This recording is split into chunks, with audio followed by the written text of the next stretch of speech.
Hi everyone, welcome back to my channel, Lindsay Talks a Lot, and another video. In this video, I will be talking about my TBR. It's not very long right now. Hopefully I can add a couple more books, but I didn't want to load up my schedule and then disappoint by not reading. So we'll start with these four and we'll see how I do. First one is Pachinko. This is by Min-Jin Lee. It is a family saga. It covers 4 generations of Koreans. It starts with our main character, Sunja. She's the daughter of a poor fisherman in a small village, though he's well loved. She meets a wealthy stranger, kind of falls for him. You know, she's an innocent teenager, actually gets impregnated by him, and he breaks her heart.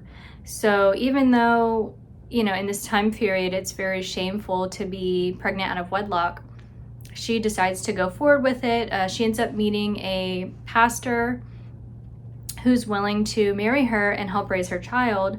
And it starts with her story, and then it just grows through the generations. I actually have already started this. I only had about a third left, but I was told that it is really sad, and it actually made my friend cry when she read it.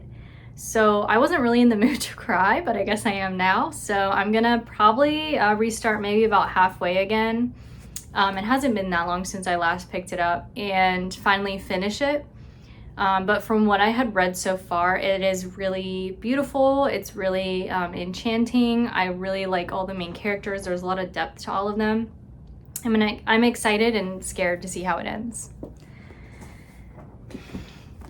Another book that I have heard might make me cry, Song of Achilles by Madeline Miller. Everyone and their mother has read this book except for me. I did read Circe, and I really liked that. I thought the writing was beautiful. I really loved Circe. Loved how the plot went along. This one I don't really know as much about. I know it's about Achilles and his relationship with another man. I don't know if they're friends. I don't know if they're lovers. But I've heard that it's very tragic and very sad. So we'll see if this can make me cry also. Next, I have Dig by A.S. King. This is another like familial story.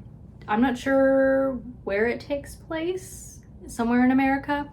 It's about 5 estranged cousins, the Hemmings, and it's kind of generational as well. They were potato farmers, and then they began subsidizing land, and I think that their family money is kind of dirty money.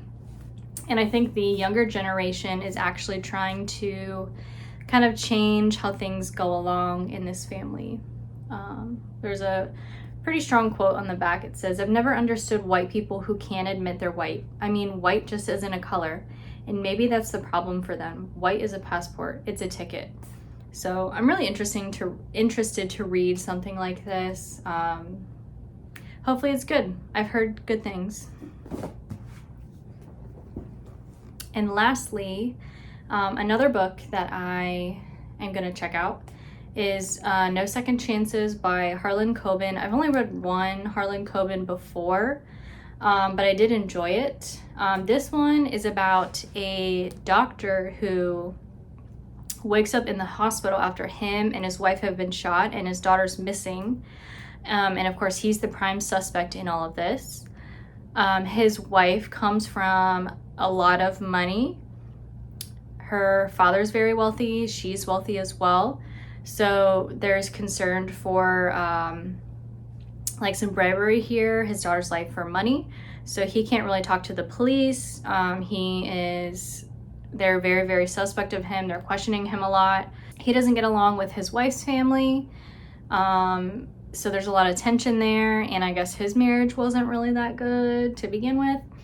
So I'm interested to see if I'll like this as much as I think it was No Second Chances. Wow, I'm an idiot. I'll have to see. Let me see which one I read initially.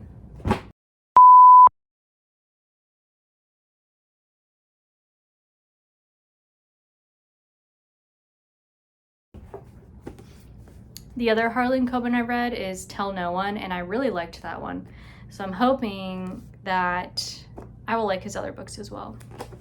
Another thriller mystery guy that I want to get into, though, is Stephen King. I've read a couple of his books. I do own a copy of It, but that thing is like 1,000 pages, so I don't think I'm going to be tackling it anytime soon.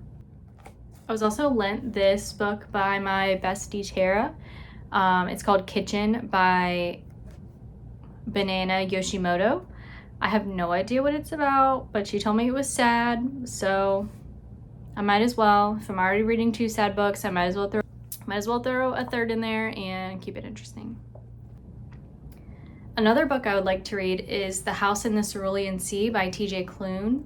I've heard a lot of really great things about this one. It's a decent size, and it's got a pretty small writing, so 400 pages. But if it's good, I should be able to fly through this. This is a magical based foster home. They take in kids that are normally ostracized. They're like monsters or demons. This story focuses on Linnaeus. He's a magical caseworker dealing with the youth population. He gets assigned to take over this orphanage for troubled youth. They're magical children. And I think it's about them kind of forming a familial bond, and just because you're labeled a certain way doesn't mean those things are actually true. And I've heard it's just really precious and really sweet, and I'm excited to read it. I haven't heard as good of things for his other novel, Under the Whispering Door, but we're not going to worry about that. We'll just read this. But yeah, so those are the 5-ish books that I'm going to try to read this month. If I add any on, I will let you know when I do my end of the month wrap up. But I hope you guys enjoy this video. Let me know what you're going to be reading this month, and if you're going to be reading anything that I will. And that's my dog barking. But I'll see you in the next one.